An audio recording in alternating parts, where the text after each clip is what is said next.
வணக்க மக்களே, welcome to the ஃபென்டஸ் show. இன்னைக்கு ஷோல நம்ம பார்க்க போறது ஓ மேரி லைலா அப்படின்ற ஒரு தமிழ் டப்டு மூவியோட ரிவ்யூ. இந்த படம் பார்த்தீங்கன்னா தந்தி ஒன் சேனல்ல அவைலபிளா இருக்கு.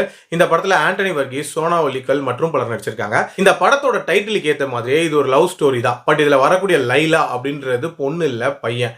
ஆக்சுவலா லைலா சுரன் அப்படின்னு சொல்லக்கூடிய ஒரு நபரோட வாழ்க்கையில இருக்கக்கூடிய காதல்களை மையமா வச்சு தான் இந்த படத்தை எடுத்திருப்பாங்க.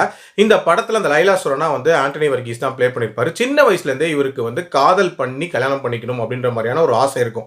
பட் ஸ்கூல் டேஸ்ல ஃபுல்லாவே இவரோட காதல் அப்படின்றது ரிஜெக்ட் பண்ணப்படுது.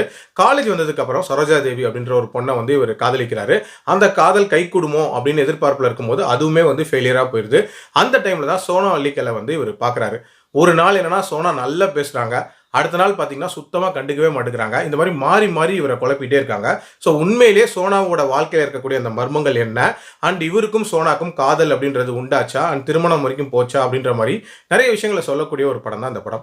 எனக்கு இந்த படத்தில் பிடிச்ச விஷயம் அப்படின்றது தமிழில் வந்து அட்டகத்தி மாதிரி கிட்டத்தட்ட இந்த படத்தையும் ஒரு மாதிரி லைட் ஹார்ட்டடாக ஃபன் ஃபில்டாக கொடுக்க ட்ரை பண்ணியிருக்காங்க அப்படின்னே சொல்லலாம். நிறைய ரிசம்பிளன்ஸ் அந்த படத்தோட இதில் இருக்கும் அப்படின்னு நான் சொல்லுவேன். அதே மாதிரி இந்த படத்தில் ஆண்டனி வர்கீஸை பொறுத்த வரைக்கும் ஒரு ரொமான்டிக் ஹீரோவா தன்னோட ரோலை ரொம்பவே நீட்டாக பண்ணியிருந்தார். வழக்கமாக இவரை வந்து ஆக்ஷன் ஹீரோவாக தான் நிறைய படங்களில் பார்த்துருப்பீங்க. பட் ரொமான்டிக் ஹீரோவா இதில் வந்து ரொம்ப நீட்டாகவே ஜஸ்டிஃபை பண்ணியிருந்தார். எனக்கு இதில் பிடிச்ச கேரக்டர் அப்படின்றது கண்டிப்பாக சோனாவோட கேரக்டர் தான்.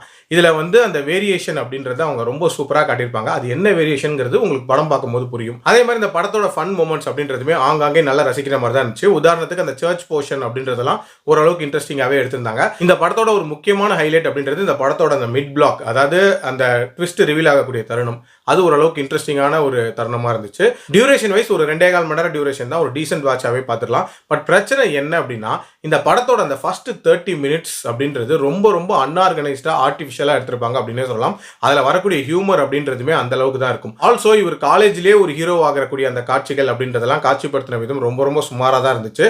அதே மாதிரி இந்த படத்தில் அந்த செகண்ட் ஹாஃபுக்கு மேலே போகக்கூடிய அந்த லவ் ட்ரையாங்கிள் அப்படின்றதுமே ஒரு மாதிரி கன்ஃபியூஸ்டாக தான் கொண்டு போயிருப்பாங்க. அதே மாதிரி இந்த படத்தில் அந்த பிடி டீச்சருக்கும் அந்த லாங்குவேஜ் டீச்சருக்கும் இடையே ஏற்படக்கூடிய காதல்ங்கிற அந்த சப்ளாட்லாம் கொஞ்சம் தேவையில்லாத ஒரு விஷயமா தான் பட்டுச்சு அப்படின்னு சொல்லுவேன். பட் ஓவரால் ஓரளவுக்கு பார்க்கக்கூடிய ஒரு படமாக தான் இருக்கு.